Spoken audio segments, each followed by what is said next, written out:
Good afternoon and welcome to the National Family Support Technical Assistance Center webinar addressing overdose, death, injury, and disease, why it's important to support harm reduction.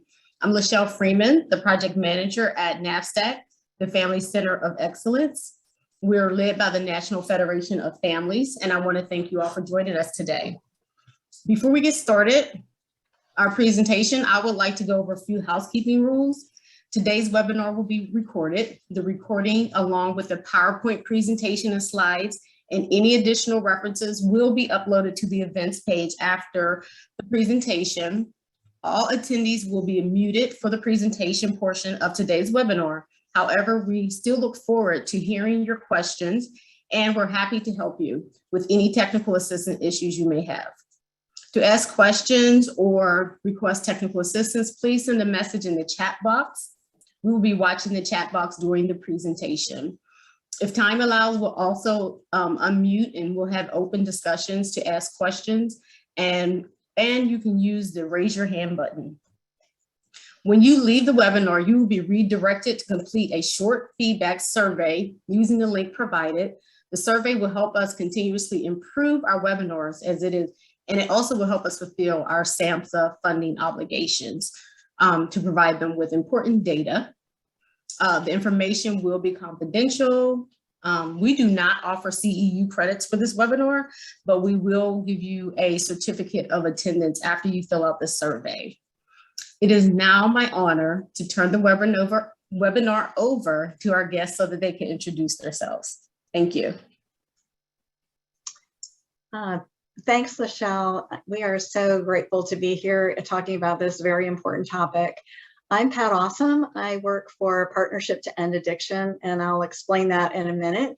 But I am a licensed counselor. I am a mom of a son in recovery, and we have lots of personal experience here. And I'm also delighted to be co-hosting today with Pattie Vargas. So Pattie, why don't you give the group a brief introduction to yourself? Hi, thanks, Pat. I'm really excited to be here with all of you today and be able to share our family story. I am a peer parent coach with the Partnership to End Addiction and also serve on a number of other state and federal level organizations that are working towards harm reduction and recovery policies. Okay, so let's dig in. You may not be familiar with Partnership to End Addiction, so I just wanted to give you a brief introduction. At the heart of our work is helping families, whether it's raising resilient kids, addressing your teen who tells you that marijuana is organic and it's a plant, so how bad can it be? Or perhaps you have a daughter who's pregnant and using IV heroin and needs treatment, so you're trying to figure out how to find treatment, pay for treatment, or supporting a loved one in recovery. We have a helpline, parent coaching services, online parenting courses, and support groups, and all of them are free. So I would encourage you to check out our website. I put the website address on this particular slide. All of our resources, or many of them actually, are available in Spanish as well. Underlying our family support is advancing effective care. We know we have a broken treatment system, and we're researching and implementing ways to make it better. And on the policy front, we're advocating for, among other things, equality in the treatment of substance use and mental health so that it gets the same care and attention and the price tag as you would with physical health. And we want to address stigma so people really aren't afraid to come forward to get help.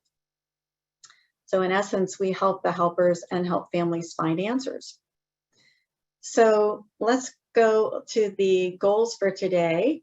So at the end of the discussion, we want you to be able to define harm reduction and how it can be used to save lives and improve well-being. To that end, we'll talk about some of the tools you can share with loved ones and your community. And obviously, we're blessed to have Pattie with us, who's going to share how she's navigated some harm reduction measures with her family. And then we'll leave time at the end for any questions that you might have. So Recently, the Brookings Institute, which is a think tank organization in Washington, D.C., called on President Biden to end our longest running war. It's the war on drugs. Our policies to criminalize and arrest our way out of drug problems have not only failed, but they've caused untold harm, and especially to our families of color.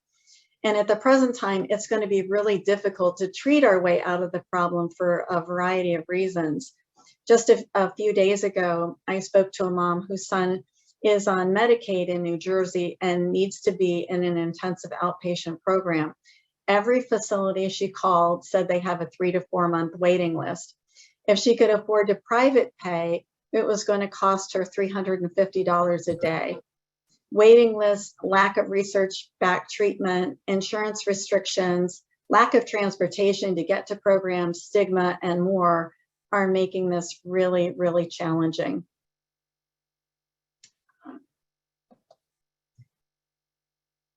And what's the cost?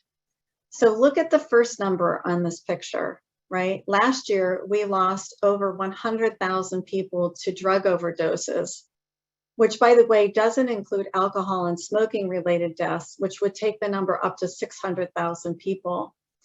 The overdose crisis in the United States claims more lives each year than firearms, suicide, homicide, or motor vehicle crashes. And I'm sure that everyone on this call probably knows someone impacted, whether it's your family or friends, co-workers, or others. There's a face behind each one of those numbers.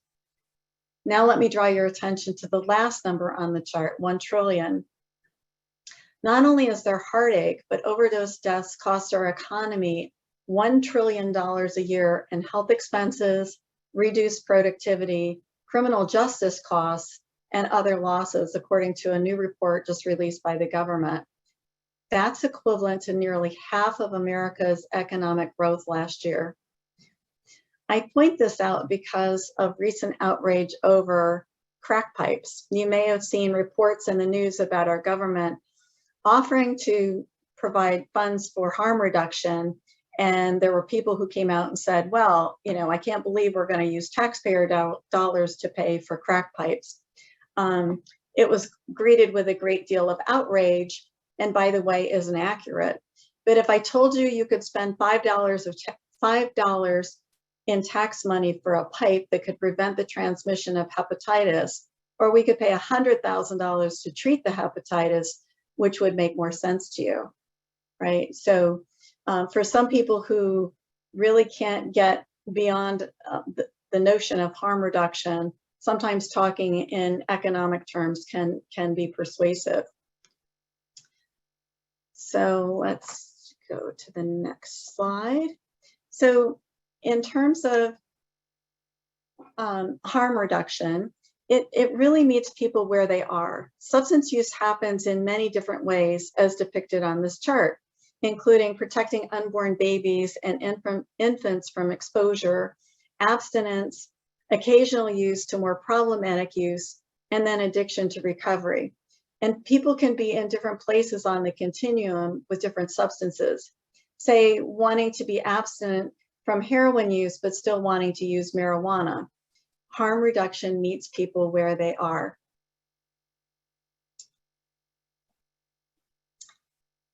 And so what is harm reduction? It's really a compassionate and practical approach to addressing substance use. It includes abstinence, but doesn't rely solely on abstinence as the only strategy to improve quality of life. And at the heart of it is a philosophy of inclusion, respect, collaboration, and choice. It respects the basic human dignity and rights of people who use substances.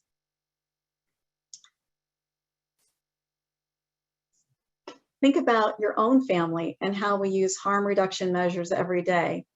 Here are but a few examples, right? Seat belts to protect against car accidents, mouth guards and helmets in contact sports like football, sunscreen to protect against skin cancer, condoms to prevent STDs, sexually transmitted diseases, and designated drivers to prevent driving accidents.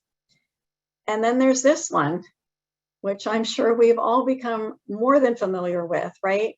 So using masks during the height of the pandemic to prevent the spread of COVID.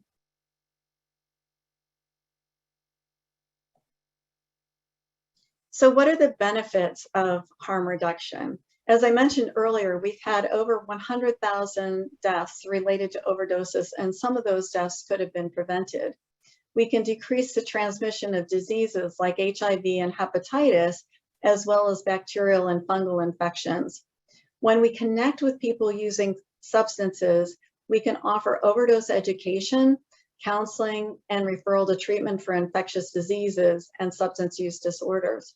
And I should also make the point that people who are using substances do engage in counseling to explore how to moderate use, how to avoid high-risk situations, maybe consider the pros and cons of their substance use, and more. I was recently working with a young woman who is she's engaged to be married, and she's really conflicted about her substance use.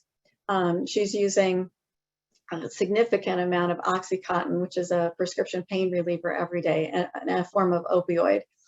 On one hand, it helps her deal with her emotional stress, and yet she worries about what will happen if her fiance finds out, and how will he respond? She wants to abstain, but she just isn't quite there yet.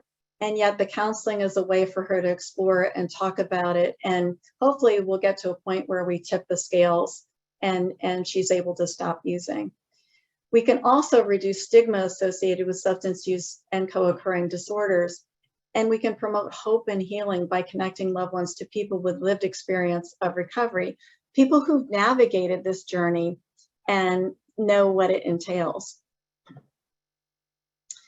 So in the next two charts, I'm going to go over ways that are considered harm reduction measures for opioid use and also for alcohol use. And then in the resources section of the presentation, which will be a little bit later, I'll give you a website where you can find some harm reduction strategies for other substances.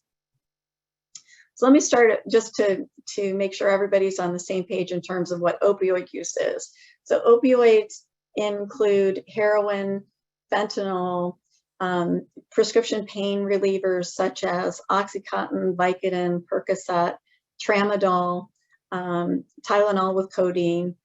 All of those are different forms of opioids.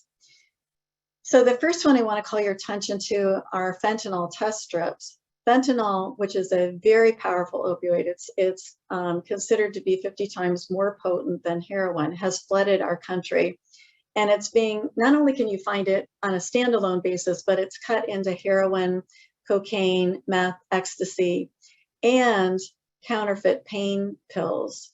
As I mentioned, Oxycontin, Percocet, Vicodin, we're finding people are manufacturing counterfeit pills, passing them off as the real thing, but they often have fentanyl in them. And in a report that the Drug Enforcement Agency released not too long ago, 2 out of every 5 of those pills contains a lethal dose of fentanyl. And by the way, it's not only in prescription pain medications, but it's also in Xanax, which is a benzodiazepine used for anti-anxiety medication, and Adderall, which is used to treat ADHD. So there are fentanyl test strips. For those of you that have ever used a pregnancy test strip, it's used very similarly.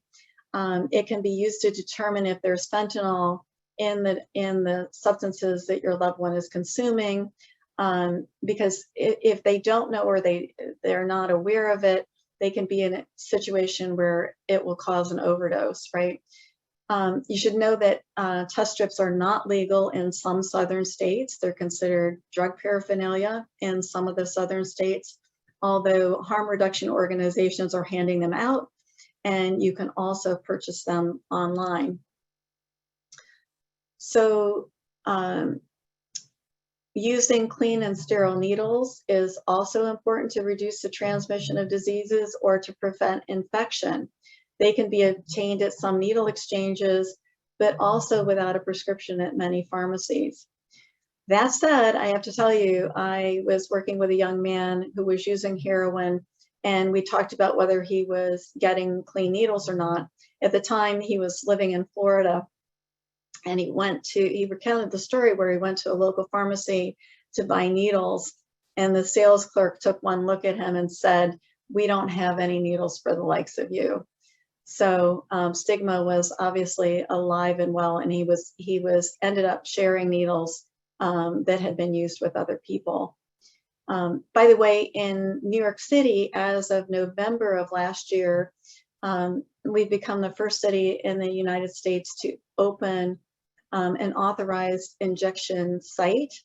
And on their first day of operation, they saved 2 lives.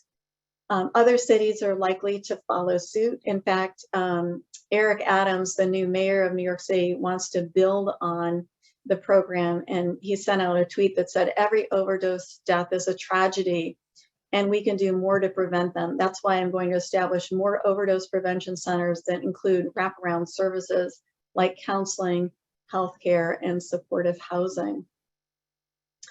So another measure is PrEP. PrEP stands for pre-exposure prophylaxis.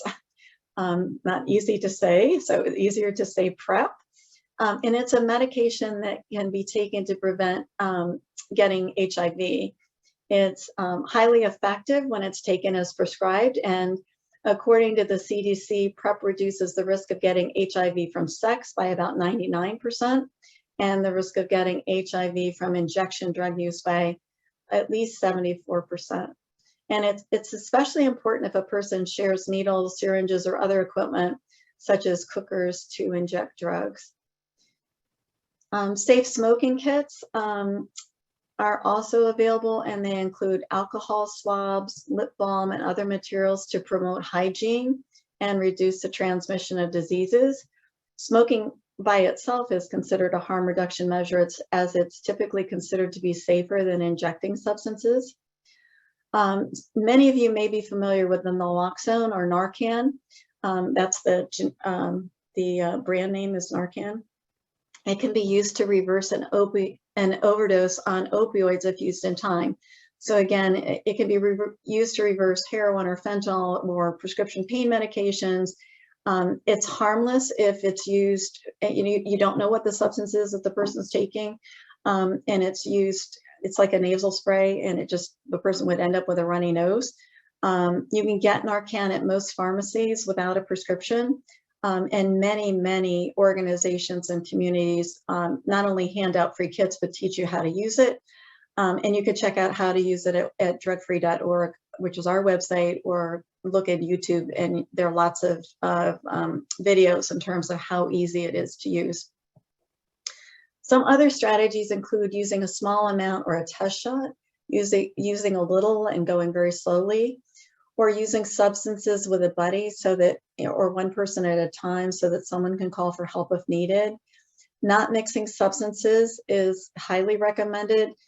Many of the overdoses that we're seeing are overdoses that not only contain fentanyl, but many people are mixing it with benzodiazepines. So benzos include Xanax, Ativan, Valium, Librium, and so forth. And they're both sedating, right? So heroin and fentanyl mixed with a drug like Xanax is very sedating. So it not only have you slowed the respiratory system down, but you can slow it down to dangerous levels and stop breathing. Or heroin and fentanyl mixed with cocaine or meth, right? So you've got two substances that have competing actions on the body. One really increases your heart rate, and the other one is trying to sedate you. And so that can be, can put a huge strain on the body and cause either heart problems or respiratory problems. Not using in strange places or using less after periods of abstinence is important, as your loved one won't have the same tolerance they once had. This is particularly important for people who have gone through detox. And by the way, detox just, typically it's 5 days. It just sort of removes the physical discomfort from withdrawing from a substance, but it really isn't treating the whole disorder. And so often people will go just to detox and then walk out. And if they use again, their tolerance is lower and they're at higher risk of overdose. The same is true if they've been in a residential program or rehab, as well as if they've been incarcerated. So extra care is needed. At the bottom of this, you'll see that I've included medications. So methadone and buprenorphine. So you might know buprenorphine as Suboxone or Zubsolv, and naltrexone, which many people know as Vivitrol, which is a once-a-month shot. Methadone and buprenorphine contain a low dose of opioids. So it will cause dependence, but it can be life-saving. And some schools have thought these are harm reduction measures, but I want to emphasize that they're really a very important tool in treatment and can reduce withdrawal symptoms and cravings. So let's take a quick look at alcohol. So I suspect many of you are familiar with some that are on this list. The first one is having a designated driver to avoid car accidents. Using Uber or Lyft or another form of public transportation could also be considered as a harm reduction strategy. And by the way, just as a side note, our kids have really gotten the message about it being that it's important not to drink and drive, but less so when it comes to marijuana. They're more willing to get into a car with someone who is intoxicated from marijuana without really considering those risks. So for those of you with teens and young adults, it's really worthwhile to have a conversation on both substances. There are moderation management groups who typically will offer or recommend a 30-day abstinence challenge. And then it's followed by limited social drinking, say 3 days a week and only in a social setting. As with opioid use, there are medications. I've listed the ones that are more commonly used here: Campril, naltrexone, again, Vivitrol, which I mentioned was used for opioid use as well, can be taken in a, naltrexone can be taken as a daily pill or once a month as an injection, and disulfiram, which you may know as Antabuse. It makes you really sick if you drink. Measuring drinks is important, as 5 ounces of wine is equivalent to a 12-ounce beer or to 1.5 ounces of hard alcohol. So sometimes they'll have people say, oh, I had a tall boy or a heavy pour of wine or a mixed drink, which can really count as more than one drink. So in addition to many people counting their drinks, sometimes they will have 1 drink per hour or no more than 2 drinks in an evening or something like that as examples. Not mixing alcohol with other drugs is also important. For example, alcohol with benzodiazepines and or opioids are all sedating, so they intensify the sedating effects when used together.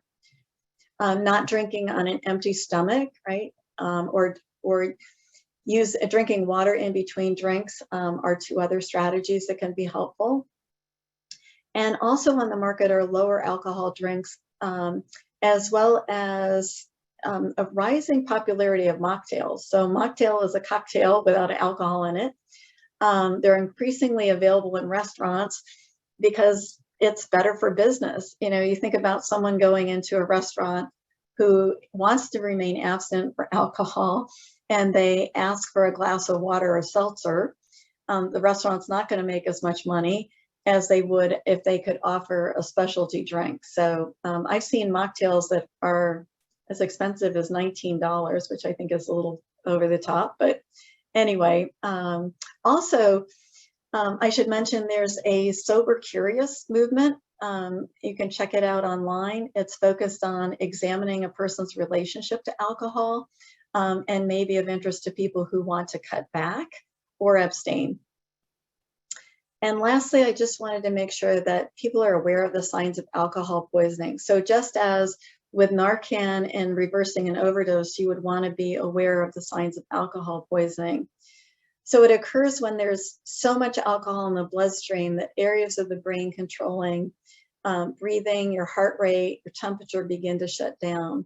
So some of the symptoms are mental confusion, trouble breathing, slowed heart rate, clammy skin, dull responses such as no gag reflex and so forth. So it's really important to call 911 immediately and not wait for the person to have all the symptoms, but be aware that the person who's passed out could die. So getting them help is really, really important.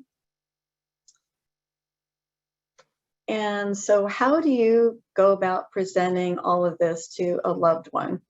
So this is a technique that we use called the information sandwich. The top layer of bread is just an invitation to the conversation. The filling of the sandwich is the information you want to share on harm reduction ideas. And the bottom layer of the bread is asking for feedback. So here's just a suggestion, right? I have something important I'd like to speak to you about. Is now a good time? If it is, then you'd have the conversation. If it isn't, you could talk about a better time to have it. The filling of the sandwiches, I know it's been difficult for you to stop using heroin. I'd like you to consider some safety measures like getting clean needles from a syringe exchange and using fentanyl test strips. What are your thoughts about this? That would be the feedback. So without further ado, I am going to turn it over to Pattie, who's going to tell you about her experiences with her family. Thanks a lot, Pat. I'm Pattie Vargas, and I am a peer parent coach with the Partnership to End Addiction. And unfortunately, like so many moms, I am way more informed about drugs, drug use, overdose, red tape, and death than I ever wanted to be.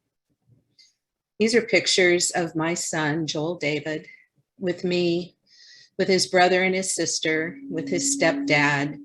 And there at the bottom right, you see him doing what he loved the very most, which was performing his original hip hop music in local San Diego clubs. As you can see, Joel was a part of a family who loved him. And this final picture is the last time that we were all together in April of 2015. Joel was about 4 years sober at the time. He was rebuilding a life that had been destroyed by heroin, meth, and the prison system. And he met his niece, Hallie, for the first time on this visit.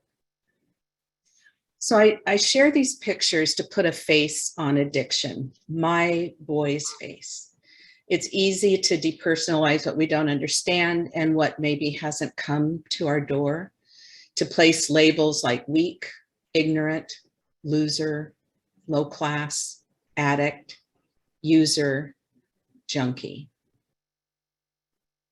Addiction is a family disease, and our entire family had been affected by Joel's lengthy history of drug use. Every holiday picture, Christmas, birthdays, graduations, I can catalog as high or sober, unless of course he's missing altogether. And to this day, when I look at pictures of Joel, it's impossible not to relate to his addiction. And that is such a shame, because he was so much more than that. He was smart, he was talented, he was wickedly funny with endless potential. But when someone you love is dealing with a chronic disease, it's not easy to ignore, and it impacted the relationships that he had with all of us. Harm reduction begins before the drug use becomes problematic, whatever that might look like for your family. It includes early education with honest conversations about how addiction might show up in one's life, education that is relevant to the times and the community makeup, not generic just say no messages that kids turn off. And it continues into community-based support programs that support people who use drugs, rather than shame them and shuffle them to the corners as victims of their own moral failings. Continuum of support should include information for families, so they aren't flailing about not knowing where to find help for their loved one, or how to find help for themselves so they can know what to do. Joel's addiction was not my fault, but I could have done so much better. Instead of nagging, grounding him, fighting with him, threatening, and yes, throwing him out on more than one occasion, I could have applied a compassionate approach, a way of reinforcing the behavior we wanted to see instead of beating him up for the behavior we were so scared of. I could have asked more than I told. I could have listened more than I lectured, and realized that his actions were not really assaults on me. They were a result of his disease.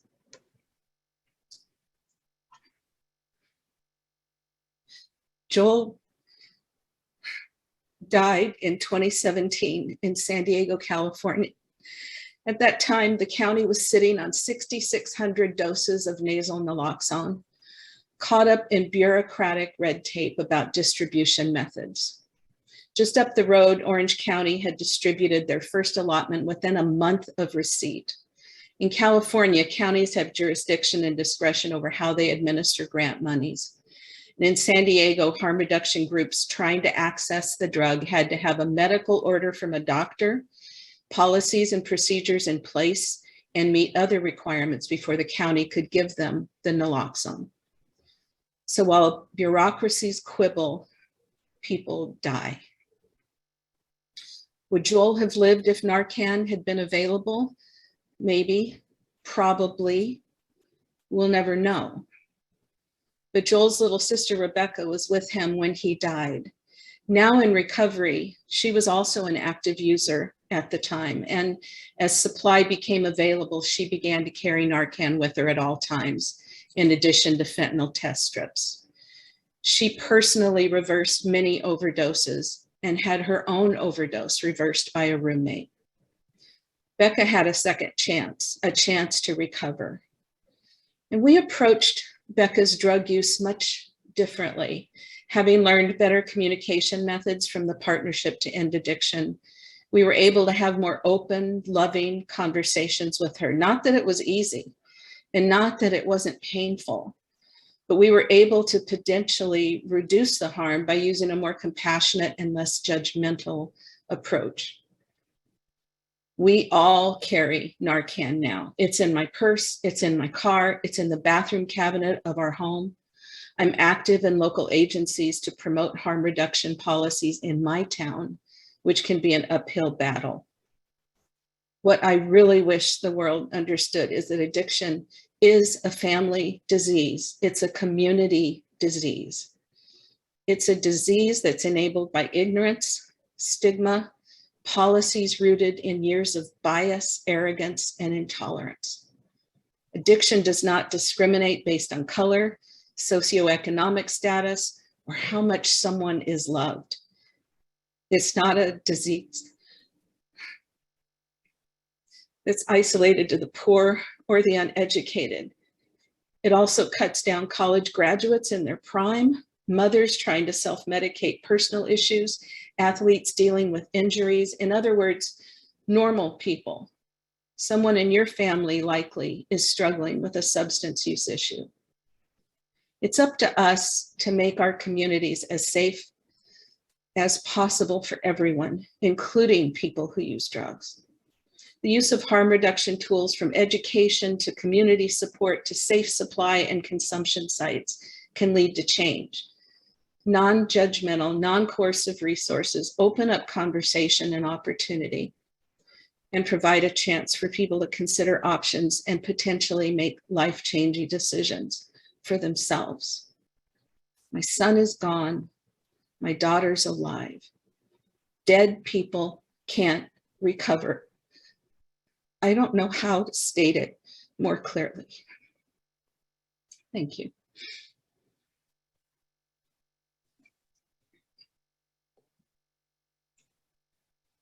Thank you, Pattie. I continue to be in awe of your ability to share your story and to do the work that you do. So I'm so appreciative. I can't even begin. I wish I could reach out and give you a big hug. So know the virtual hug is there. So a couple of resources. On the partnership website, which you'll notice that Partnership to End Addiction and our website is not one and the same.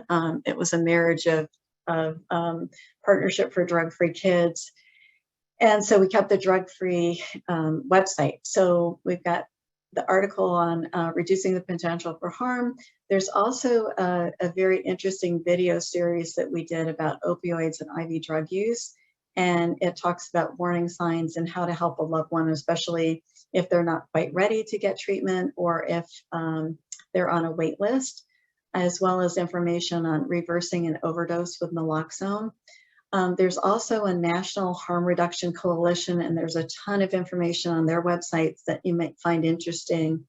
And lastly, the Global Drug Survey.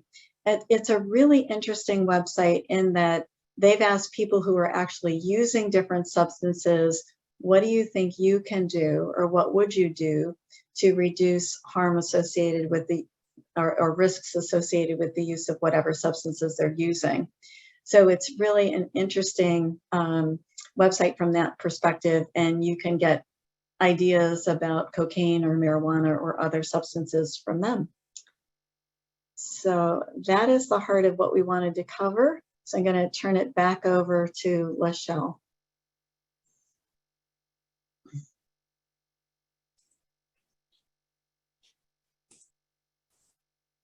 Oops, okay.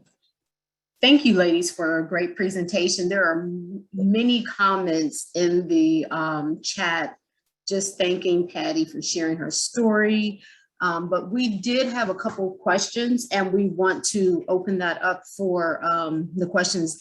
One of the comments that really stood out to me was a thank you for sharing and helping us understand harm reduction, because I think that's something very important that Pat tried to get across to us, that there is a way to assist in this process, that some people are not, maybe won't be comfortable with it, but that is very important to know about harm reduction. So let me see, the first question, the question was, how many white suburban youth have to OD before harm reduction legislation is funded? How many lives does it cost to change systems? And it's part comment and part question. I don't know if you or Pat or Pattie wanted to respond to that. So yeah, it's such an interesting question. There is a lot of funding that has been proposed by the Biden administration, and unfortunately, there are a lot of people who are opposed to it. They will say that the funding, if you're funding drug paraphernalia, it's in violation of federal law, and so you know, therein lies one of the problems. As I mentioned at the outset, we do not have the ability to incarcerate our way out of this problem. We don't have the ability at the moment to provide enough treatment facilities to treat our way out of the problem. So we need another strategy. And the people that are opposing funding, I don't think are well informed about all of the issues that are out there, and or are not providing an alternative. You know, so we need to save lives. And as Pattie mentioned, I mean, think about the difference for her two children. Like, one lives, one dies, because we have some harm reduction tools in place. Pattie, is there anything you'd want to add? Yeah, I would just say that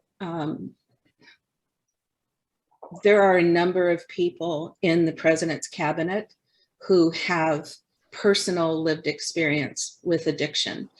And to have heard the president speak of, actually use the words harm reduction in the State of the Union, I was so gratified, because this is not a political issue, despite some folks wanting to make it political. This is a life issue. This is, you know, 100,000 people died in the last year from opioids alone. And that doesn't even count alcohol addiction and other types of addiction.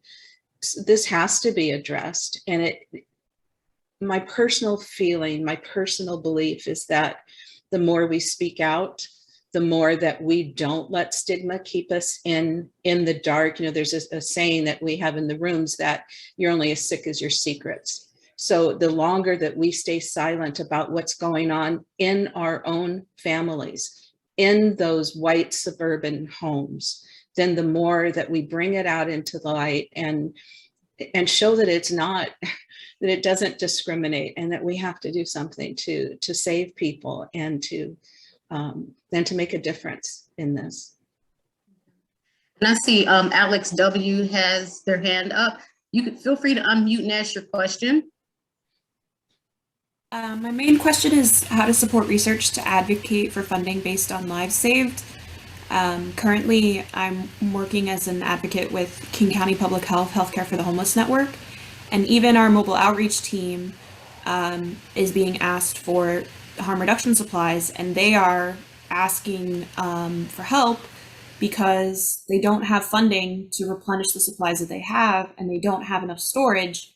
And none of the medical partners or clinics or networks want to house a harm reduction, drop-in station or anything because of the stigma, things like we don't want people prowling or breaking into cars. And it's just a never-ending debate about the risks of, what putting a station like that in an ER 3 times a year would do to the area, rather than, well, it would save 400 lives, or it would save, we don't have access to that data-driven outcome.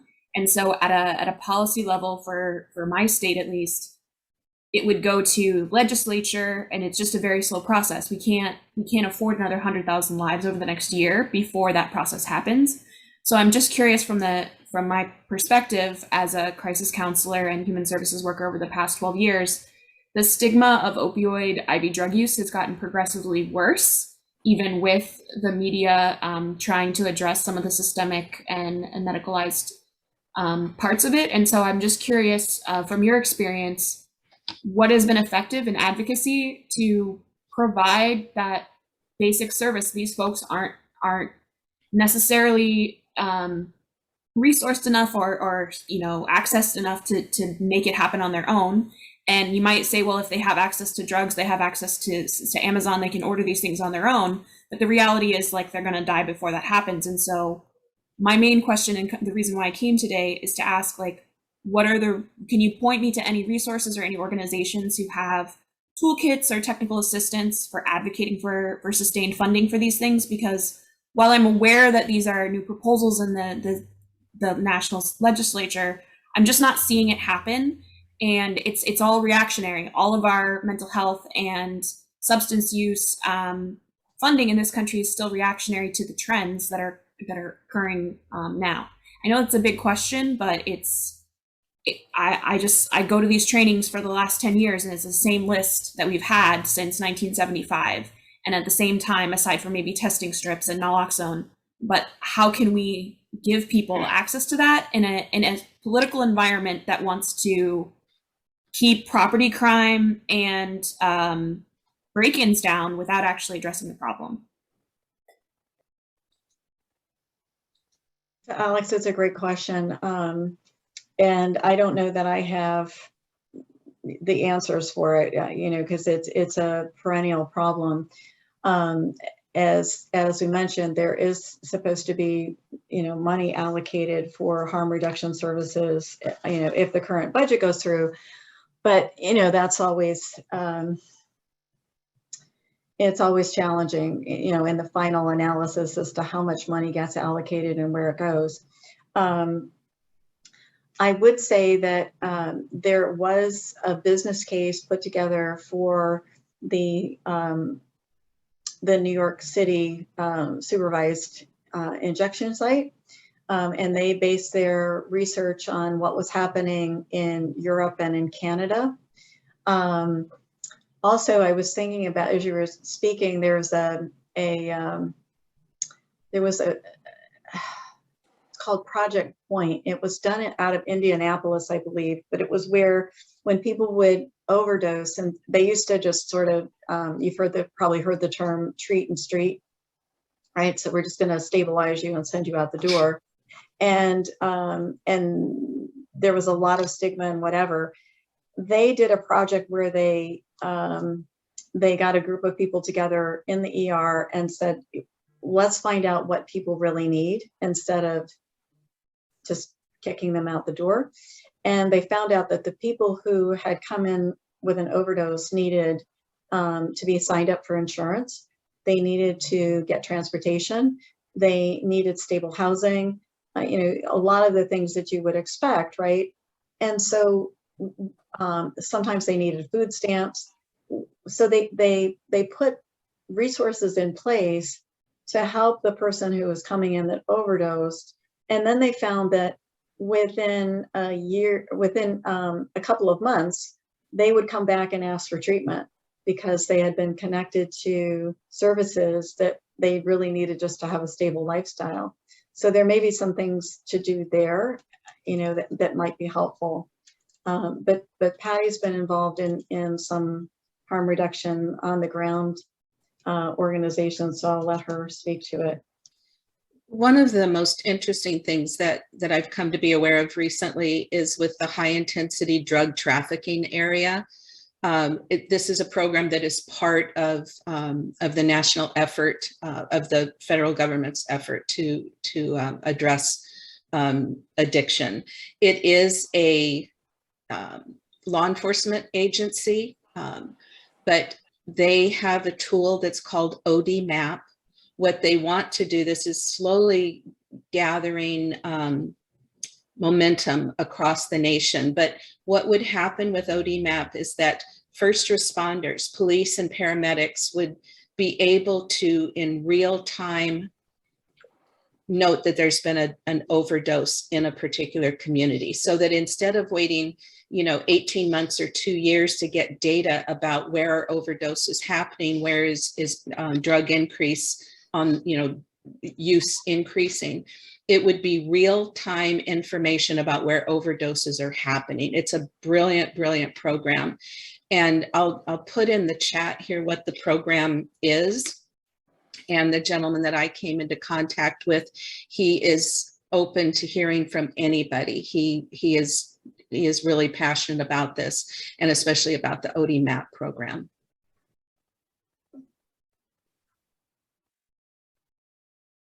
That's very helpful, Patty, because people are asking, or someone asked about how you can get involved in local advocacy for harm reduction. Mm-hmm.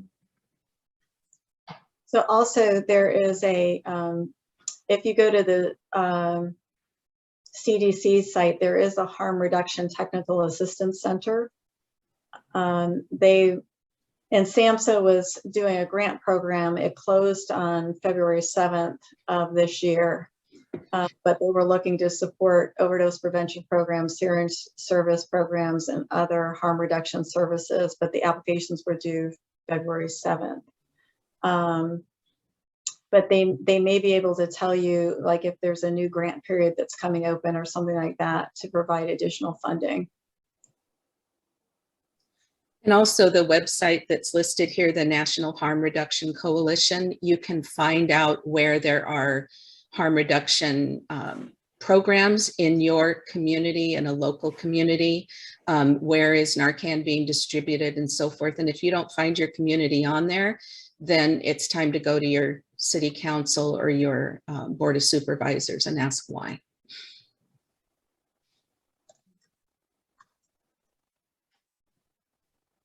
Are there other questions? You can feel free to raise your hand. I think we might have time for one more question.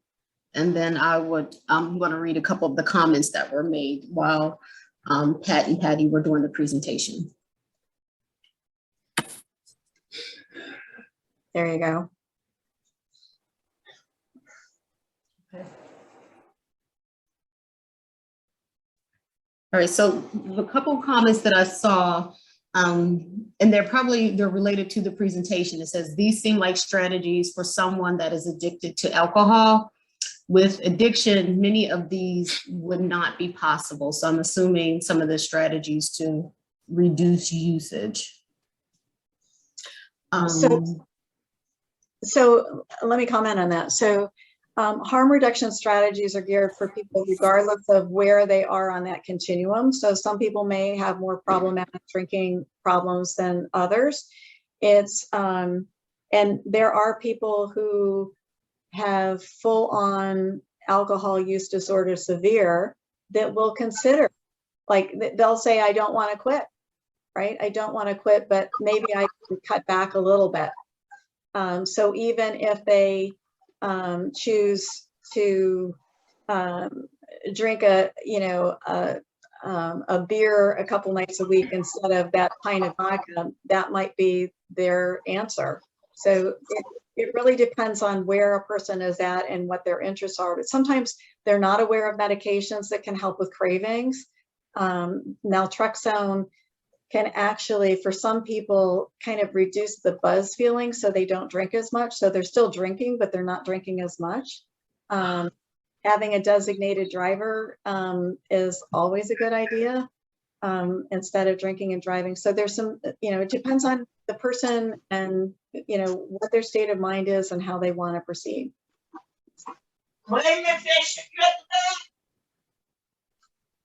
Okay, and a comment that came in early on, it says, it's important to make the distinction between overdose and poisoning by fentanyl-laden pain pills. Okay, so I'm sorry, repeat that one more time for me, Michelle.